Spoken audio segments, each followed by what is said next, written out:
Hey guys, this is Callum from EnglishShooting and welcome back to the channel, and of course the mighty 1522 from Smith & Wesson. This has appeared on the channel loads of times because it's one of my favourite guns here in the UK, and it is my go-to test rifle. If I have an optic to test or an AR-15 accessory to test, this is the gun that I pick up and use because I know it like the back of my hand. I've had it now for nearly 10 years and it's never let me down, apart from when I've gone and tinkered with it, but we'll talk about that in a minute. And I tend to do regular updates, especially when I've changed a few bits around on it, and this has changed from the last time that we sat down and done this, so I thought I'd go through sort of top to tail of what I have on here, how I have it configured, and why. So sort of the longest standing accessories that I've had on this gun are of course the MOE Magpul stock and the MIAD grip. Now the MOE stock is a must for me. The original sort of mil-spec stock that comes on this standard variant of the 1522 is very rattly and just feels a bit cheap. This is an instant upgrade. There's still a little bit of movement, but it's very, very solid. You don't feel it moving around when you've got it shouldered and you're shooting it. And the grip itself, again, a big upgrade over the standard one. With the MIAD, you've got all different thickness back plates, meaning that you can get the grip to the right size for your hands and how you want to be able to shoot it. You've also got a little compartment which allows you to store oil or tools. I tend to use it for batteries because of course the Razor HD Gen 2 that I have up on top requires the battery cells. You never want to get to a match and find out you haven't got one, so always keep a spare in your grip. So I find that really convenient, and this scope has been on there for, again, a very long time. You'll probably know that I'm trying to find an alternative. One of the big downsides of this setup is the weight, and it makes the gun very top heavy, so you can see that it just throws itself around because of the sort of center of gravity of the rifle. So I'd like to try and reduce the weight up top, and really I need to go to another optic. And I've tried things like the MRO from Trijicon, I've tried the L-Can. Both are considerably lighter, but for me they just don't have the overall performance of the Gen 2 HD. This is of course the older one now, the 1:6. The 1:10 is slightly lighter than this one, the first generation Gen 2, but the saving really is minute, not enough to justify the increase in cost. I've got it clamped in the Vortex Precision cantilever mount, a fantastic bit of kit, and of course Vortex and Vortex can't really go wrong. Some other accessories that are fairly old now on this gun: we've got all the magload setup. So we've got the, in my opinion, essential flared magwell. This makes magazine changes so much easier. You can do it behind your head without even looking.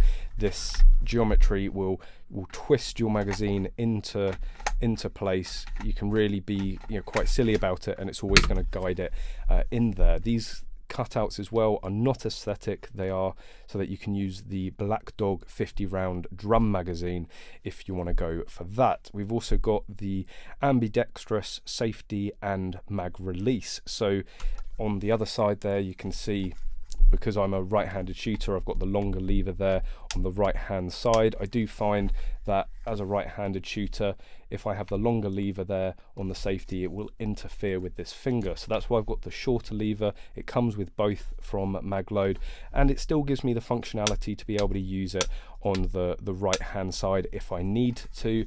But the biggest upgrade on this safety is, of course, it's a 30-degree safety rather than the full 90, meaning that you can just flick it on and off really, really easily. And the mag release, again, being ambidextrous, a big feature, can be really handy in competition, being able to use it on that side. Now, one of the most popular upgrades for any AR-15 is of course the trigger. Being able to drop in and out and an upgraded trigger to get much more performance out of the rifle. Now, I still have the original trigger in this gun.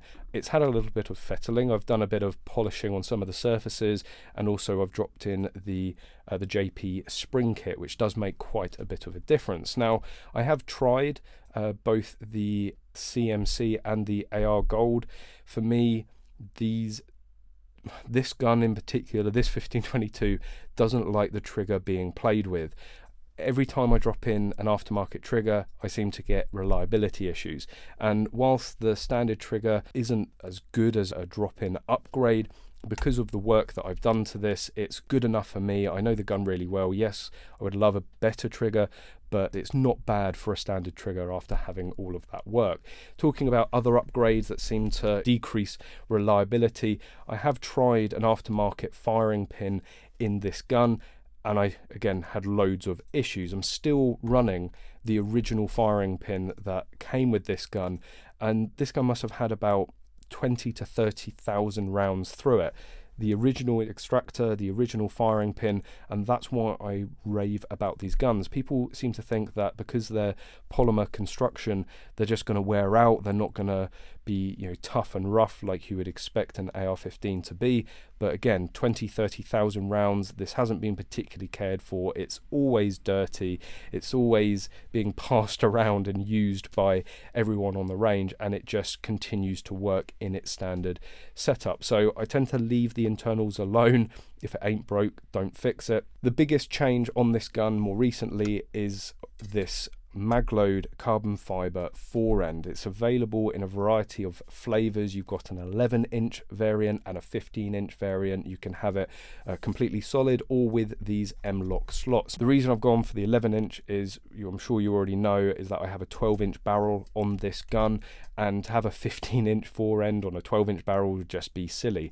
Personally, I like smaller, more compact guns, not just to look at, but to maneuver and to use in competition. I just find the advantage of being able to, you know, quickly go target to target and maneuver around obstacles just pays dividends for me over any potential accuracy you're going to lose going for the shorter barrel. I've got the M-LOK slotted version, not necessarily because I want to mount anything on here for competition setup, but where this is my review gun and I'm mounting all sorts of accessories on it all the time to review, having the M-LOK slots there are essential so I can quickly mount or demount any accessories that I'm videoing with or reviewing.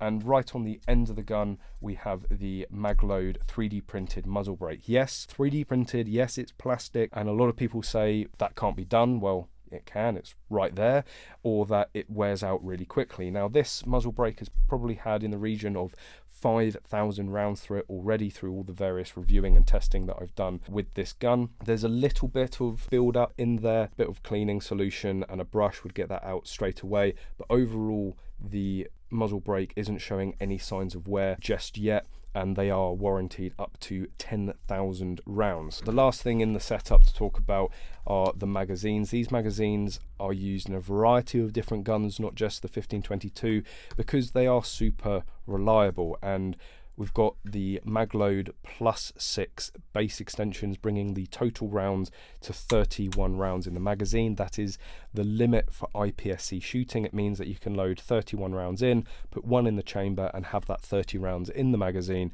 for the start of a mini rifle stage. And really, that's about it. And I honestly don't have any further plans for this gun. I've toyed with the idea of maybe getting it Cerakoted, but to be honest, I would like to retire it at some point and buy a new Sport. So this was the first generation of 1522 that came with the quad Picatinny railed forend. Of course, now the forends that come on them, the handguards, are very similar to the Magload one here. They are quite thin. I did used to have the Black Rifle handguard on there. That was quite chunky and almost as chunky as the original handguard that came with the gun. Having that a lot slimmer fits the hand a lot better. But yeah, now that I've got that forend there and it fits my hand perfectly, I can't think of anything else that I'm likely to want to put in this. Again, if I can find a trigger that I can drop in there and run reliably and potentially, you know, maybe swap out a few internals if some sort of better made firing pins become available. I may think about that, but you know, this gun is getting on now, and whilst it hasn't let me down, there is going to be a point where things start to go. I am going to have to start replacing bits, so I might retire it. It might just become the fun gun, sentimental value, let's just say, get a new one. Let me know what you think of my setup in the comment section below, and also let me know how you have your 1522 setup, whether there's any accessories or components that I should explore and look at getting for mine, maybe something that I'm not aware of. If you've enjoyed this video, please give it a big thumbs up, and please make sure you are subscribed for any future videos as well. And of course, as always guys, I hope to see you soon.